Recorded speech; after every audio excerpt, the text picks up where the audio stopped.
Hey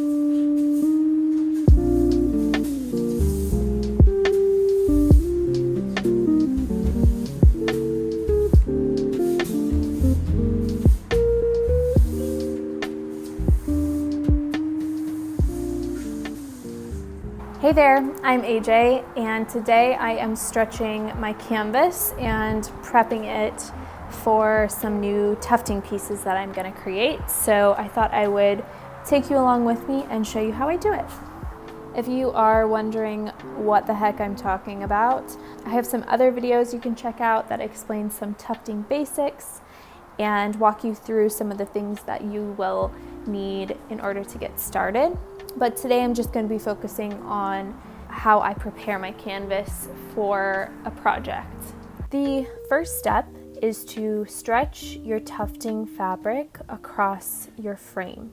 Now, I originally started with the frame that is included in the starter kit from tuftinggun.com, and it worked really well, but I just kind of outgrew it. So I ended up doing a rug trade with a local carpenter here in Los Angeles who built this frame for me.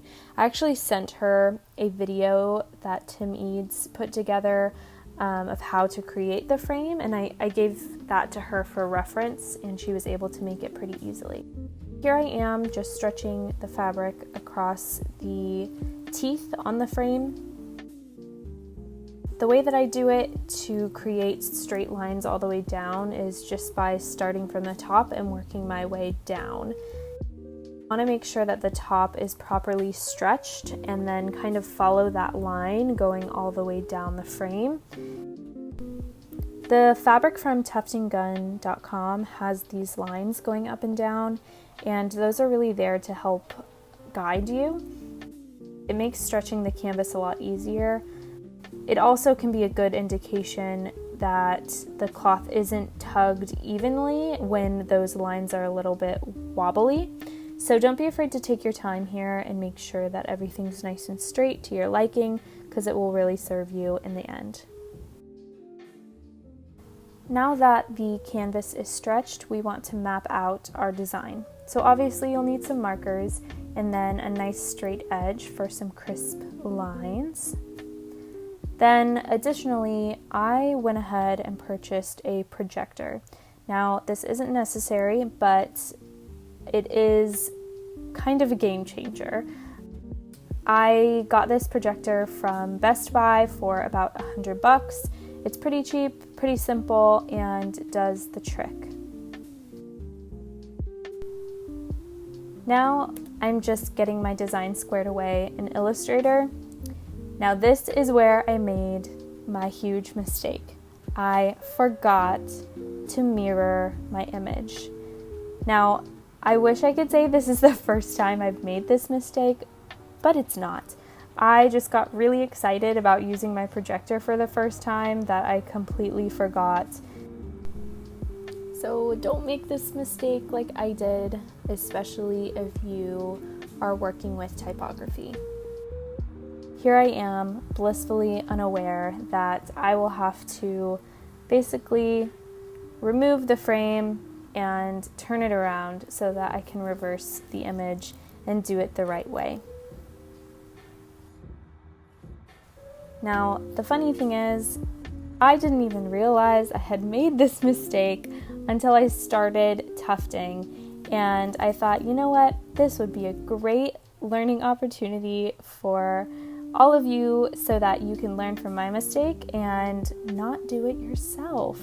So here I am picking the yarn out. The good thing about tufting is that it's pretty forgiving to mistakes, and even though the fabric is going to look a little funky because it's stretched out in some places, I can still go through and tuft across this normally. It just takes a long time to take all the yarn out. So here I am taking it off, which is pretty easy to do. You just have to make sure that the teeth aren't snagging anything and pull any threads too tight. And then I'm just flipping the canvas around and placing it back on the frame. begrudgingly.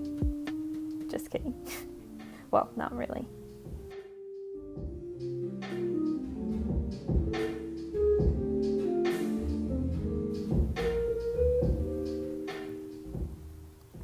And you can see that one spot where the Q was, and like I said, I didn't have any trouble tufting over it. It just looks kind of funky.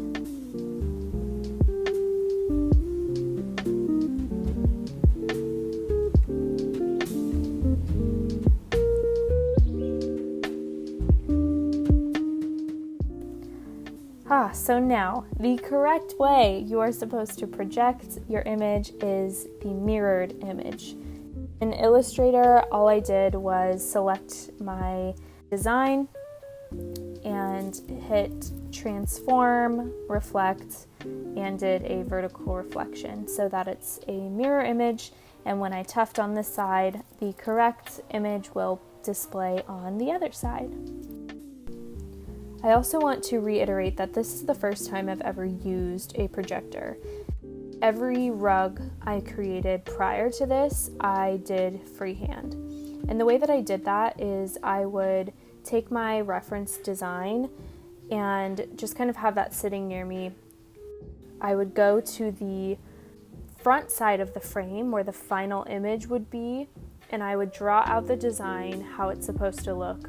Then on the other side, I would go over and trace that line.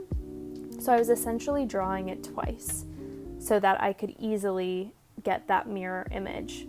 You can see why I was very excited to get a projector, because it makes this process much easier.